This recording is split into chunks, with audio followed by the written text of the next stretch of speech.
Hey, how's it going? Recently I've been talking to several people, not just recently, but throughout the course of my adult life. I've spent a lot of time talking to people about, just their life and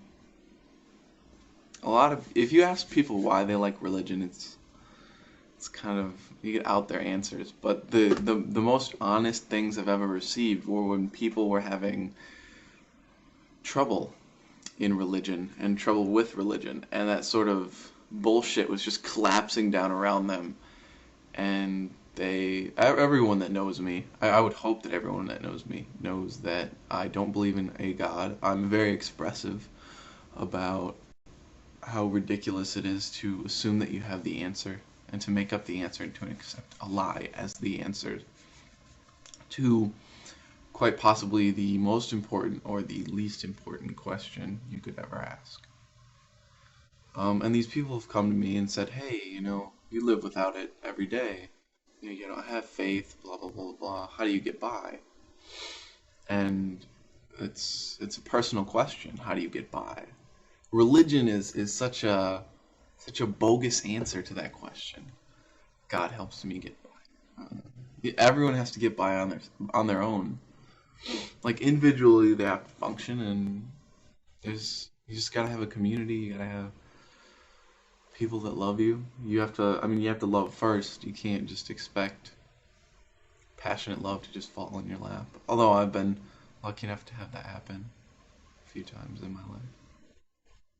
My parents being one of them, especially later in life. I really connected with them later. Um, but past that question, they say, what now?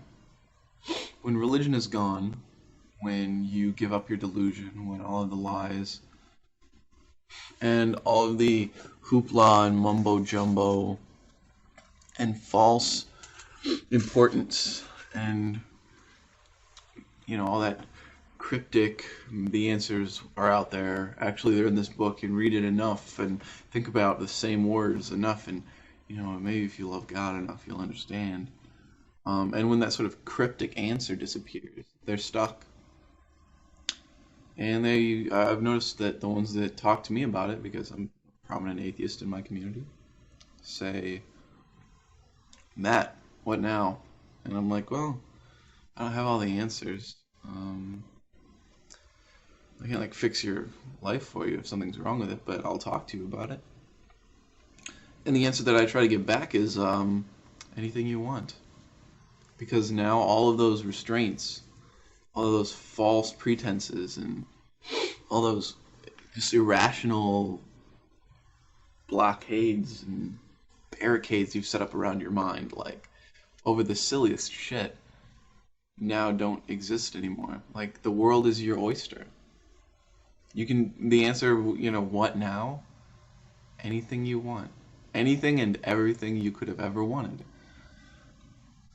I'm not talking about fantasy, at least not yet. But, well, I mean, not wild fantasy, fantasy the genre, flaming swords, and even then you could have fun with fantasy, but that's just one more restriction. That's more freedom to you. And you have all that more choice to make your own decisions. I know people want freedom from choice instead of freedom of choice in a lot of cases, but I think their choices just aren't well thought out. Anyways, just to answer the question, what now? The answer to that question is anything you feel like. It's your life. And finally you get to the point where you realize that, and you can take charge of that. And it's your life. Stop throwing it away on an invisible pin. Alright, I love you guys. I love everybody. I've really rarely felt strong negative feelings towards a person. Although I can look at a lot of people and be like, damn, that person's fucked up or this or that. But really, there's no us and them. There really isn't. Not really.